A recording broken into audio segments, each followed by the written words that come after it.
I know that our district currently receives more constituent contact about homelessness than any other topic.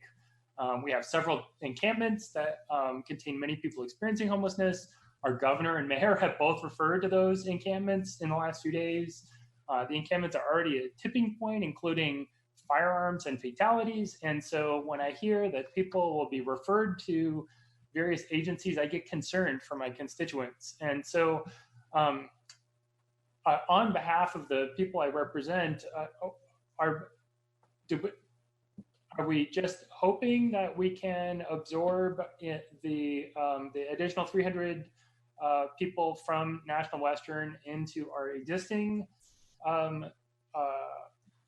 services and supports, or are we providing additional services and supports? Will we see something in the next few weeks, or will we see more people in the encampments in District 10 in the next few days or in the next few weeks? Thank you, Councilman. And I know that's tough. I'm sorry, but I've got to ask because they'll ask me.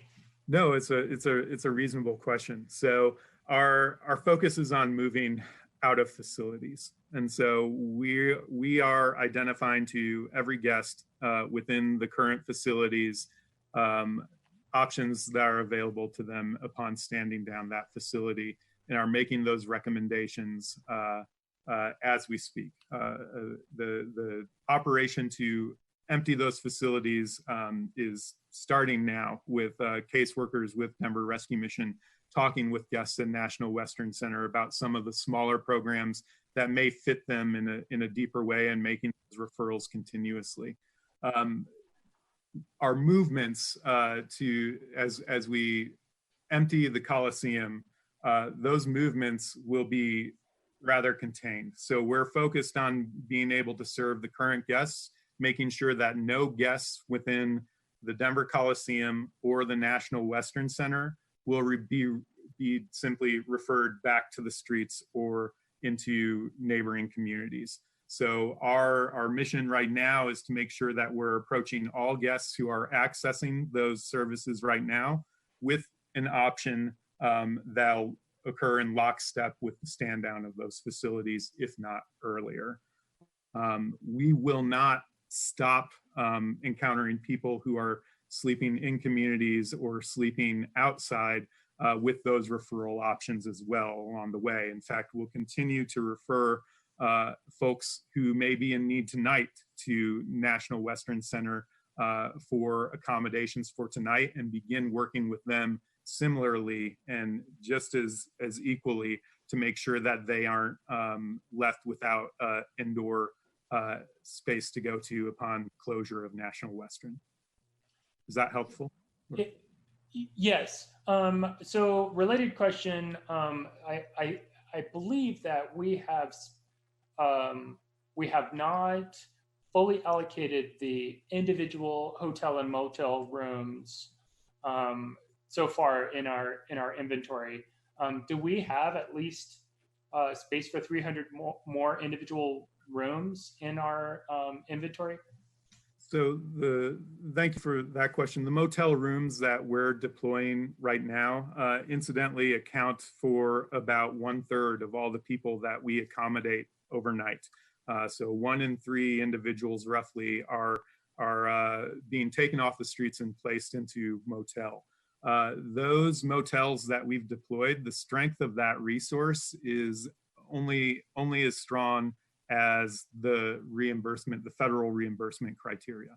So there's 2 kind of buckets of motels that we see the biggest breadth of resource to: activated respite for individuals that we can identify a positive COVID case to make sure that they're not carrying that disease into communal environments, as well as protective action.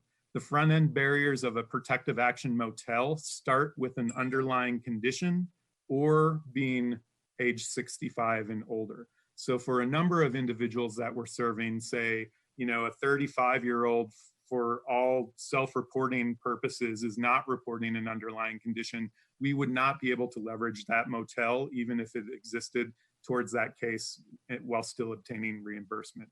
I do want to say, though, that a bit over half of the women who are vacating the Denver Coliseum will move into a motel room that's not FEMA associated, so has a bit more flexibility to our needs there. And we will be able to use that motel stock, roughly, I think it's 96 rooms, to be able to move women currently in the Coliseum into motel. So you mentioned that about a third of the population of people that Denver supports are in hotel or motel, individual unit vouchers. What is so it made me think, what is the percentage of people that Denver supports versus the point in time count that Denver and advocate groups took in, was it the end of January? Yeah, that's pre-COVID, and I have yet to kind of sit with the data from the point in time count and blend it to a very new reality of our pandemic, to kind of see what's the scale of service being offered compared to what was identified within the point in time. The point in time did identify a dramatic increase in unsheltered homelessness in city of Denver. So we're continuing to look at that, and that was before the pandemic occurred. So we're continuing to look at that and identify resources that way. One thing that I would say is that we have never been more successful at bringing people inside, and we've never placed as many people into motel as a solution as we have now, at least not in my memory. And yet we see a strong growth in unsheltered homelessness on the streets as well. So the last question I'd have, and I could ask you questions all night, so I don't want to bug you. Do you have any thoughts or comments on Denver Homeless Out Loud's recent point? They did their own point in time count, and their count was more recent, as in the last couple of weeks, and they found a significantly higher number. It could be related to COVID. I just wanted to see if Host had any thoughts on D-Hole's point in time count. No, I appreciate their effort to be out there doing a tent count and speaking with individuals within encampments as well. That it exceeded the January point in time count wasn't too surprising to me either. I know that as we stood up 24/7 more residentially placed shelters that were equipped with medical screening, I think a lot of people in homelessness voted with their feet to seize upon those resources, seize upon what we were able to offer. I also think that we've seen impacts of unemployment and impacts of health that we have yet to kind of translate into data and make a causal relationship to. But from my instinct, it wouldn't surprise me if we've seen a lot of newly homeless arrive to the streets as well. Well, with the expiration of both the $600 a week unemployment benefits and the expiration of the eviction moratorium, I can only imagine you are correct. Thank you, Madam President. Thank you, Councilman.